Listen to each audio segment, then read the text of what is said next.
حضور صلی اللہ علیہ وآلہ وسلم کی مسکراہٹوں کے ضمن میں جو واقعات ہم نے آپ کے سامنے بیان کیے ہیں، اب اس کا اگلا واقعہ ہم آپ کے سامنے پیش کرتے ہیں۔ یہ واقعہ غزوہ خندق کے دن پیش آیا،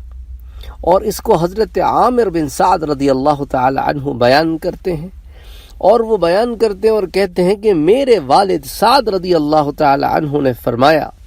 کہ اللہ کے رسول صلی اللہ علیہ وآلہ وسلم غزوہ خندق کے دن اتنا ہنسے کہ آپ کے دندان مبارک ظاہر ہو گئے۔ حضرت عامر کہتے ہیں کہ میں نے اپنے والد سے پوچھا کہ آپ صلی اللہ علیہ وآلہ وسلم کس بات پر اتنا ہنسے، تو انہوں نے فرمایا کہ واقعہ یہ ہوا کہ ایک کافر ڈھال لیے ہوئے تھا،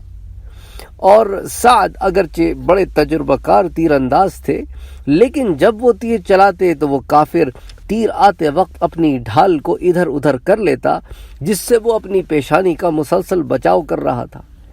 تو جب وہ تیر چلاتے وہ ڈھال نکال لیتا۔ تو حضرت سعد نے ایک مرتبہ تیر نکالا اور اس کو کمان میں کھینچا، مگر چلایا نہیں، بلکہ موقع کی تلاش میں بیٹھے رہے۔ تو جب ان کو ایسے لگا کہ اس نے ڈھال سر سے اٹھائی ہے، تو حضرت سعد رضی اللہ تعالی عنہ نے ایسے نشانے کے ساتھ تیر کھینچ کر مارا کہ وہ تیر سیدھا اس کی پیشانی پر لگا، اور لگتے ہی وہ گر گیا، اور گرا تو ایسے گرا کہ اس کی ٹانگیں اوپر کو اور بدن نیچے کو اور سب سٹ پٹایا ہوا، اور عجیب حال میں جو اپنی اتنی مدافعات کر رہا تھا، اب اس حال میں زمین پر پڑا تھا کہ اس کو کچھ ہوش ہی نہیں، ٹانگیں اوپر سر نیچے۔